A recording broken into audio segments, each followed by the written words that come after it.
Hi, Jeka here. If you're looking for a video na magtuturo sa'yo how to promote your digital products as a beginner and how to get your first sale, then this video is for you.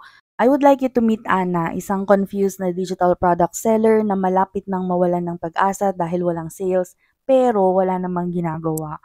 So kung meron kayong tinatanong ngayon sa isip ninyo saan ipopromote yung products, 3 days na pero wala pa ring sale, konti lang ang followers ko kaya walang bibili sa akin, or beginner pa lang, paano i-promote ang products kahit walang testimonials, or paano magkaroon ng first sale, then don't worry kasi I was once an Ana. So, naging katulad din ako ni Ana and pinagdaanan ko rin yung sitwasyon ni Ana, and I am here to help you how to promote your digital products as a beginner. First is leverage social media. Dito you can engage with your followers through responding to their comments. Kung pwede nga lang din mag-host ka ng live Q&A sessions, pwede ka rin mag-run ng contest or mga giveaways para lang mag-increase yung visibility mo. So there are different platforms kung saan tayo pwedeng mag-promote ng ating digital products. Number one is yung sa TikTok. TikTok kasi is well known for its short form videos which are engaging and entertaining.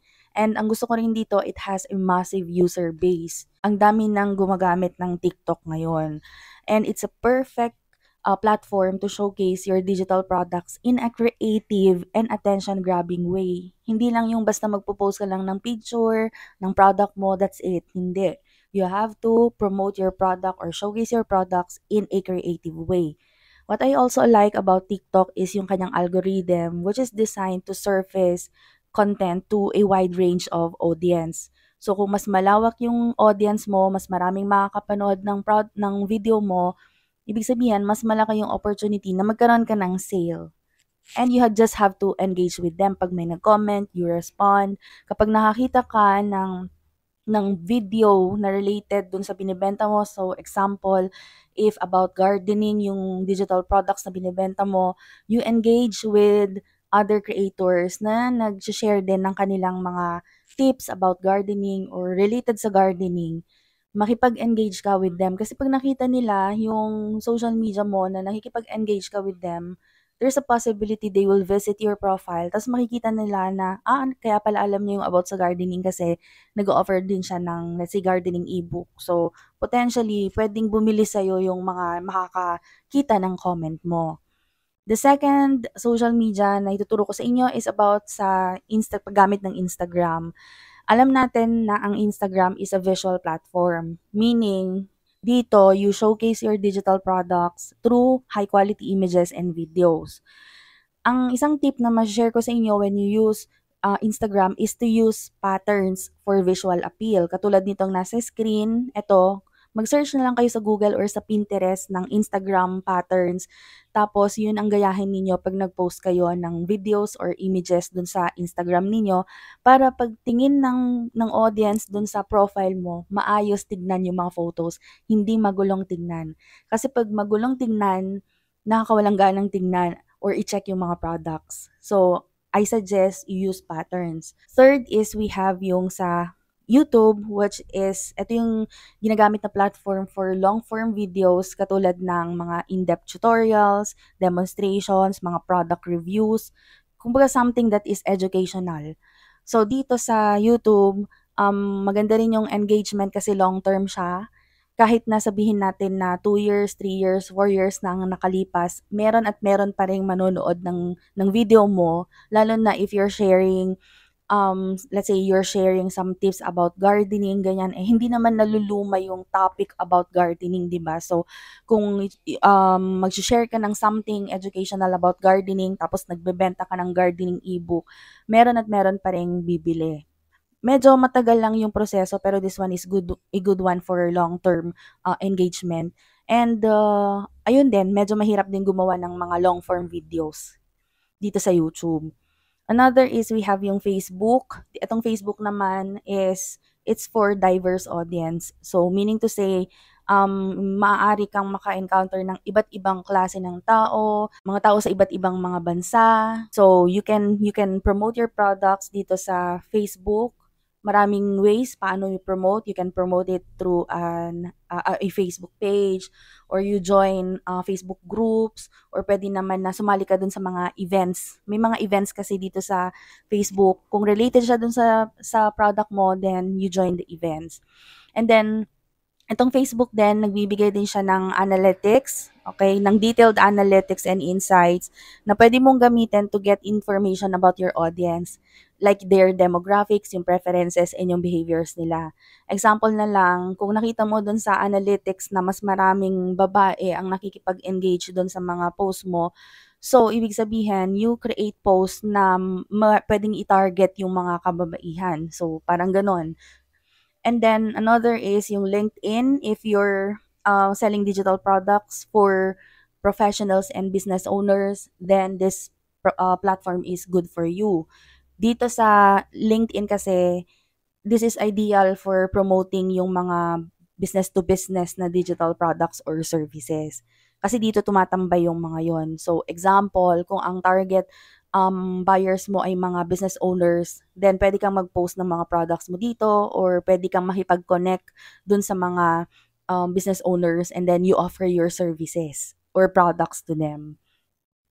Now, these are the things na iwasan ninyo when you are using social media to promote your products.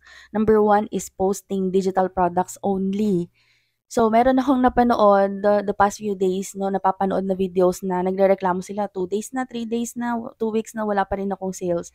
Then, pag open ko ng profile nila, paanong walang sale, ano lang, mga products lang yung mga ino-offer. Kumbaga, they're not giving value to their audience. So, ano ngayon kung bibilhin ko yan? 'Di ba parang gano'n? So, don't just post your digital products. Towards the end, I will share with you ano yung mga kailangan ninyong i-post or mga suggestions na pwede nyong i-post sa social media. And then, not using the right keywords or hashtags. Dun sa TikTok, ito madalas nakikita ko, gumagamit sila ng hashtag FYP, hashtag For You page, ganyan. Kasi umaasa sila na yung kanilang videos is mag-appear dun sa For You page. Kasi pag nasa For You page, may potential yung video kasi na mag-viral. So, pag nag-viral, maraming viewers, maraming potential buyers. So, wag niyo gagamitin yung mga general terms na gayon. Gumamit kayo ng specific na keywords, yung keywords na madalas tina-type ng mga potential buyers mo. Another is mismatch content and niche. Ito yung concern ko dun sa mga nakikita ko ng mga videos.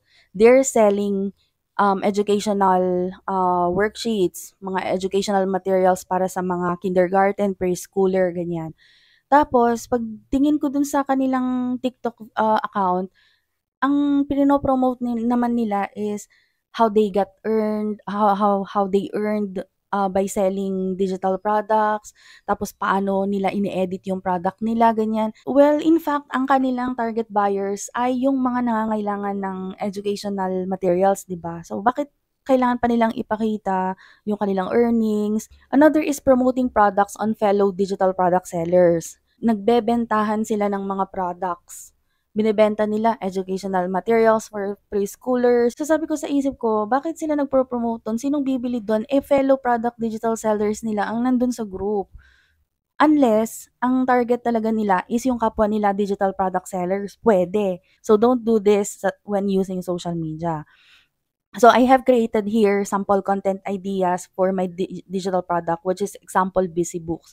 I'm not selling Busy Books, pero ito yung madalas kong nakikita na binibenta. So I will share with you ano yung content ideas na pwede nyong i-promote or gamitin sa loob ng 7 days or 1 week. So example for day 1 is you create an interactive sneak peek. So you give them an introduction, ano yung product na binibenta mo, ganyan. So pwede mong ipakita. And then day 2, you can share educational benefits, or pwede kang mag-share ng trivia or fun facts about education. So example ganon, pwede kang mag-share. And then video demonstration, since bata nga yung gagamit ng Busy Books, siguro pwede kang maghanap ng relative mo, ng pamangkin mo, o kung may anak ka, pwede mo sigurong gamitin yung pamangkin mo or yung anak mo or pinsan mo na gamitin nila yung Busy Book na ginawa mo. So, hindi naman siguro gano'n kamahal na mag-print out ng sample nung product mo para mapakita mo kung paano talaga siya ginagamit. Tapos, just be careful 'no, na sa paggamit ng mga bata kasi baka may ma-violate naman tayo na rules 'no, or policy ng social media 'pag gumamit tayo ng bata. Pero, you just have to be very careful about that. Then day 4, puwede kang mag-share ng parenting tips and advice.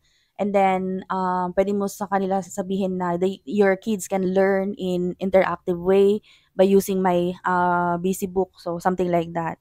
And then day 5, you offer discounts or giveaways. Tapos day 6, puwede kang magbigay ng mga themed activities.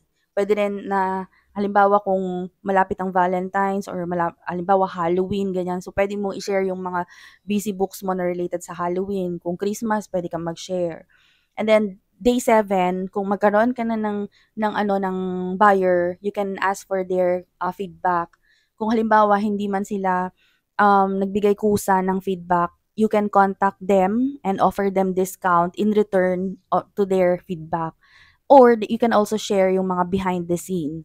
Okay, behind the scene kung paano mo puwedeng kung paano mo, ginagawa yung product, ganyan. Ano yung mga kino-consider mo before creating the product. So, something like that. Another tip which I can share with you is to include link in bio on your social media platforms. Because you are missing out kapag hindi mo nilagay yung link in bio. Kasi kung nag-promote ka na nag-promote tapos iisipin ng makakapanood ng video mo or ng post mo, makakakita ng pinost mo, ang next question nila is, "So, saan ko bibilhin 'to?" So, kung nakita nila na hindi ko naman alam kung saan ko bibilhin, okay, I'll find another digital product creator na lang kung saan ako puwedeng bumili. So, you are losing some opportunities na nandiyan na nga yung buyer mo, eh, nawala pa kasi nga hindi naman nila alam kung saan nila check out yung product. So, you can, give or provide yung call to action dun sa mga video niyo. Halimbawa, check the link in my bio o di kaya naman you visit this website or here is my rocket ship link, ganyan. So, bigyan mo sila ng call to action. After being interested on your product, ano yung next step nila kung gusto nilang bilhin yung product. And here are the websites kung saan ako gumagawa ng link in bio. This is my most favorite link in bio. So, if you want to go and, use this one, puwede. I-check niyo na lang din sa mga social media platforms ko. Ito yung nilalagay ko sa link in bio ko. And I will also create a tutorial about this para at least, you know kung paano gamitin yung, link in bio na 'to. And then another is aside from leveraging social media is to, do email marketing. So, medyo mahirap matrabaho 'to pero I'm telling you, maganda rin itong email marketing. So, you build an email list of interested prospects and customers and regularly send them valuable content, updates, and exclusive offers. So, dito you can, use your personalized email o di kaya puwede mong gamitin yung own email mo lang to send them updates or information about your digital products. Pero 'wag ka lang send ng email sa kanila kasi possible na ma-spam yung email. Meaning 'pag na-spam kasi, imbes na makita nila sa inbox, napupunta dun sa spam folder. That's the reason kung bakit minsan sabi natin, "Bakit wala pa akong na-receive na email?" Tapos pag-check mo sa spam, nandun pala. Because they are using spammy words. So, i-avoid natin yung mga, pag-i-spam or pagse-send, sunod-sunod na emails na sinesend natin sa potential buyers natin. Now, the next question is how to build an email list. You offer lead magnets. So, ano ba yung lead magnets? Ito yung gagawa ka ng mga guides, sa mga checklist, mga templates, or kahit nga webinar na related dun sa niche mo. And then, you give it for free dun sa mga potential buyers mo. So, meron tayong ginagawa na form na kung saan, halimbawa ito, if they want to get the ultimate guide to lean project management example, you get their email address, their name, or website. Kahit hindi na website, kahit email address and name lang, okay na. And then pag clinic nila yung send me the free guide, of course, you have to send them itong guide na to. And then in return, makukuha mo yung email nila. So pag nakuha mo yung email nila, you can start sending them emails, no, promoting your products. But it's not only about promoting products, kundi meron tayong sinusunod na email sequence. Number 1, unang email mo, give them a background about your digital products. Bigyan mo sila ng description ng product mo. And then after that, if you have testimonials, pwede mong i-share yon na si ganito nung bumili sa akin, natuto yung anak niya na mag-identify ng colors within 2 weeks or parang something na gano'n, you provide testimonials. And then, maglagay ka rin ng frequently asked questions and then you answer them, yung about sa product mo. And then you also give them your information as a creator or background. Let's say, bago ka pa lang na digital product seller but you have been a teacher, so parang ginagawa mo na ang mga educational materials even before kahit hindi mo binebenta, so something na gano'n. And then you offer limited time discount, yung mga limited time discount talaga yung totoo, hindi yung you offered them 50% off ganyan, only for today, so something na ganyan. Ta's the next day, the following days makikita nila 50% discount pa rin. You offer them one time, big time na discount. Example, you offer them 60%, basta kaya ng ano mo ha, kaya mong i-offer yung gano'ng kalaking discount. Kasi magkakaroon sila ng sense of urgency na bilhin yung product kasi, one time lang yung, discount na yon. So, limited time lang yung discount na yon. So, mas malaki yung chance na bilhin nila yon bago pa mag-back to regular yung price nila. Tapos another, aside from email marketing, you can also join online communities. You participate in the forums, mga groups, mga communities where your target audience hangs out. So, dito puwede kang magbigay ng mga helpful advice, you can also answer questions or you engage yourself in discussions related to your niche. So, 'wag kang mag-over, promote ng products mo dun sa mga groups kasi magagalit din naman sa'yo yung mga nasa group kasi instead na matuto sila, magkaroon sila ng, parang makakuha sila ng value dun sa mga pino-post mo, eh, hindi na kasi you are just solely promoting your products and don't do that. And then puwede naman na at the end puwede mong, let's say subtly, mention your products or, paano ito magiging relevant dun sa mga makakabasa nung post mo, so something na gano'n. And then, if I am selling busy books, who are my target buyers? Ito yung sinasabi ko na sa inyo kanina na madalas kong nakikita.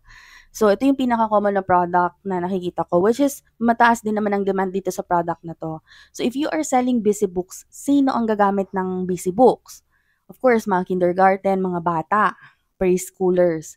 Ngayon, if you promote your products to them, do you think they will buy your product? Well, they are not your target buyers. Sila yung end users but they are not your target buyers. I hope you got it kasi mga bata sila, hindi naman sila yung bibili. So, sino yung bibili dun sa product? Hindi naman mga fellow digital creators, kundi puwedeng mga parents of preschoolers, preschool teachers, or mga gift givers. Unless you are, selling this with MRR or PLR, well, siyempre, digital product sellers din ang target buyers mo. Pero if hindi, then these are your, target buyers. Now, where can I find them? Okay, so where can I find them? You can find them in parenting forums and communities, even yung mga parenting blogs and websites, yan. Pwede mo silang makita doon. Hagilapin mo lang sila doon. Kung sa Facebook group yung gagamitin mo, mag-join ka sa mga Facebook groups ng mga parents, ng mga preschoolers, ng mga preschooler teachers, ganyan. And then from there, you offer your digital product. But then again, do not overly promote your product kasi baka ma-kick out ka din dun sa ano, sa Facebook groups nila. And then, lastly, you can ask for help from family and friends. So you reach out to your friends, family, and colleagues and ask them to spread the word about your products to their networks. So do not underestimate the power of word of mouth marketing. Napakaano pa rin nito, effective pa rin nito. Alam niyo yung, ito yung magandang chismis. Hoy, chismis niyo yung product ko, nagbebenta ako ng ganito. Ito yung gustong-gusto kong chismis. And let's not underestimate the word of mouth kasi dito tayo mas magkakaroon ng ano, ng potential buyers. So, you can ask your family or friends na puwede nilang, kausapin yung kanilang mga colleagues, yung mga katrabaho nila, mga kaibigan nila na bilhin yung product na binebenta mo. Ngayon, I know what you are thinking na minsan may mga family and friends tayo na sobrang hirap na na umangat tayo, 'no? May mga gano'n na relatives, pero I'm telling you, out of hundreds of relatives that you have, do you think all of them ay hindi willing na tumulong sa'yo? That's where I started. So, I will share with you a brief story of how I started my, digital product selling journey. Alam niyo ba na ang first buyers ko ay mga kapatid ko at mga pinsan ko? And yung iba sa kanila, since wala pa silang work, I give them money to buy my product. That is true. That is true. Kasi gusto ko lang na magkaroon ng sale yung aking shop. Pero that is against the policy of Etsy ha. Lalo na sa Etsy. That's against their policy. Pero kinausap ko yung mga kapatid ko, yung mga pinsan ko na bumili naman kayo nito kahit hindi relevant sa kanila yung ano, yung product.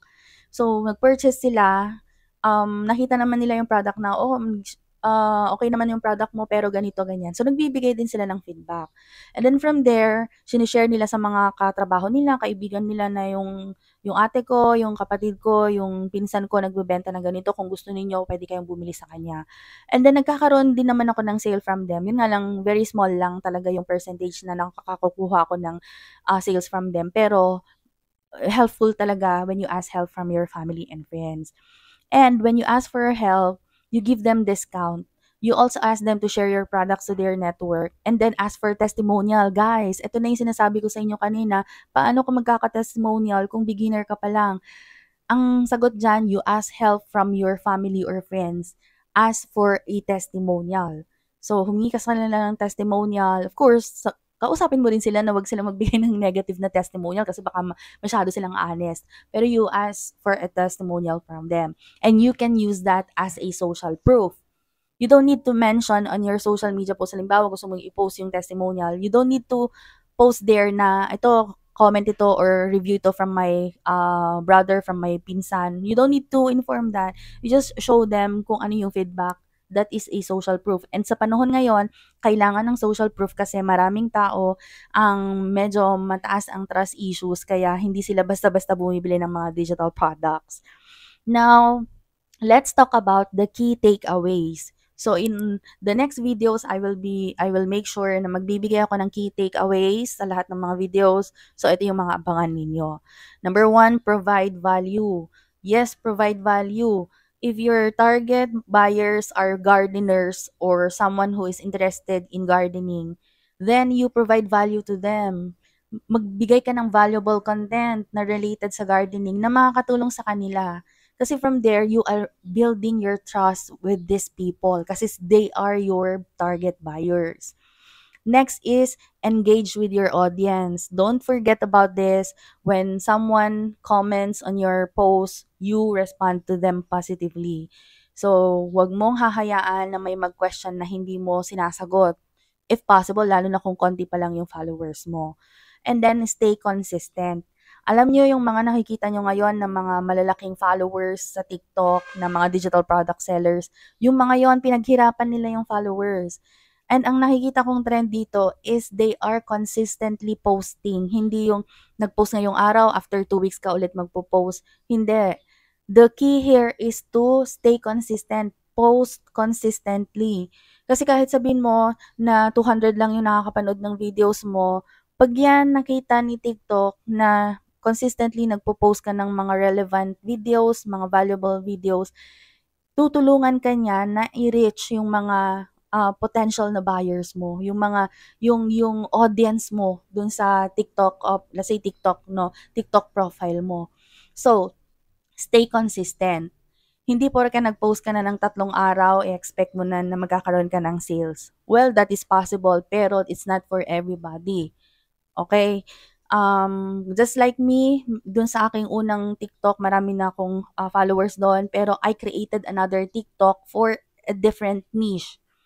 So, dun sa niche na yon, I started sharing mga tips, ganyan, mga um, mga checklist, ganyan. So, dun ako nag-start. And then, nung nakagather na ako ng followers ko, I started promoting my products. So, ang naging target ko noon, at least magkaroon ako ng 1,000 followers. So, in less than a year, meron na akong almost 20K na followers doon. Take note ha, hindi ko inintroduce yung sarili ko na I am a VA coach. Kasi dun sa isang TikTok ko, I have 180,000+ followers. So, hindi ko inintroduce dun sa new TikTok ko na isa akong VA coach, ganito yung followers ko dun sa kabilang TikTok. Hindi.